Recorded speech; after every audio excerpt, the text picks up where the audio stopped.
Hi mga ka-showbiz! Sa video na ito pag-uusapan natin ang trending na isyu na pagsisanti umano ni James Reid sa kontrata ni Liza Soberano sa Careless.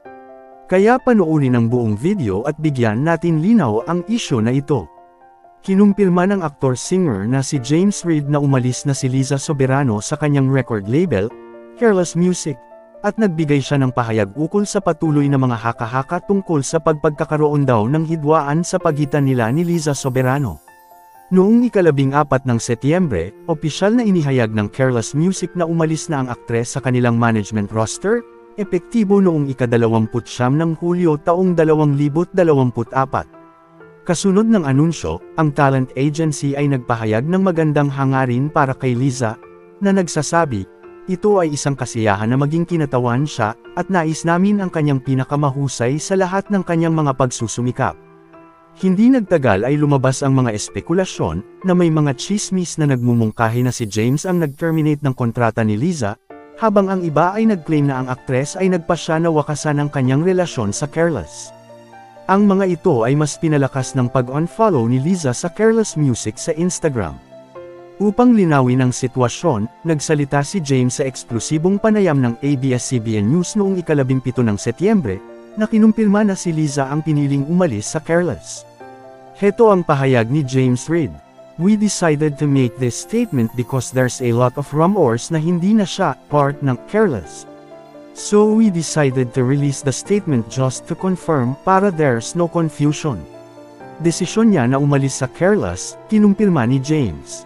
Binigyang diin ni James Reid na mutual ang desisyon, ipinaliwanag na pinapayagan ng kanilang kontrata ang termination for convenience, na nangangahulugang maaaring umalis ang sinumang artista, kabilang si Liza, anumang oras, basta pumayag si James.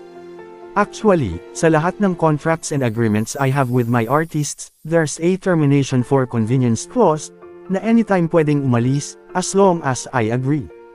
And nag-agree naman ako," Reid explained. Ibinahagi ni James Reid na bago umalis si Liza, nagkaroon sila ng bukas na pag-uusap kung saan ipinahayag niya ang kanyang pagnanais na tumutok sa kanyang karera sa Hollywood.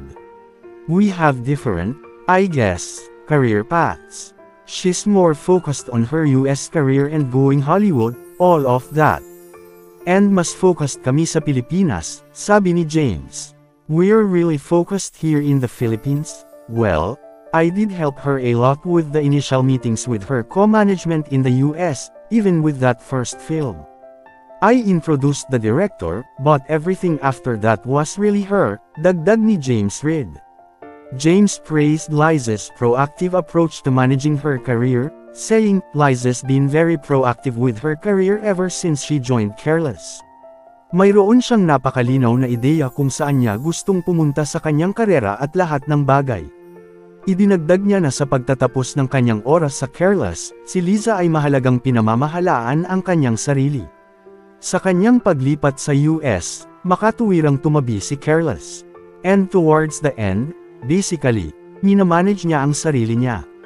"Now that she's in the US, it makes sense that Careless is no longer in the picture, which I'm okay with." Bilang tugon sa mga tanong tungkol sa mga deal ni Liza sa US, kabilang ang kanyang papel sa American romance horror film na Lisa Frankenstein, inamin ni James na habang pinangasiwaan niya ang mga paunang pagpupulong, lahat ng sumunod ay inisyatiba ni Liza. Sa kabuuan ng kanilang partnership, sinabi ni James na hindi niya kailanman nakita ang kanyang sarili bilang boss ni Liza at sa halip ay tiningnan ang kanilang relasyon bilang collaborative. "Actually, our agreement from the beginning was very loose. I didn't make her famous. She was Liza Soberano already when she came on board, which is why I was so flexible." Ito ang pagkakadescribe ni James Reid kay Liza Soberano. "I did help her a lot with the initial meetings with her co-management in the US, even with that first film. I introduced the director, but everything after that was really her," tugon ni James Reid. Sa kabila ng kanyang maagang pag-alis, nananatiling ipinagmamalaki ni James ang mga nagawa ni Liza at tiwala sa kanyang tagumpay sa hinaharap. "We've been clear from the start that we try our best and we hope that it works out. We hope that great things will come from there," the singer expressed his wishes for the actress' Hollywood career. It's been great working with her. And we wish her all of the best for her plans in the US and her career, dagdag ni James Reid.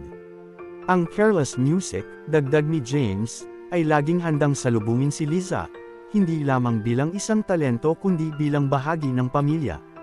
Even though she is no longer managed by us, may babalikan siya dito sa Pilipinas, especially with the Careless team. We'll always be here for her, ayon kay James Reid. Para sa'yo, ano ang opinion mo tungkol sa pag-alis ni Liza Soberano sa Careless Music? E-comment ang iyong opinion sa comment section, huwag mo ring kalimutang mag-like, share, at mag-subscribe para updated ka sa mga bago nating mga video. Maraming salamat sa panunood.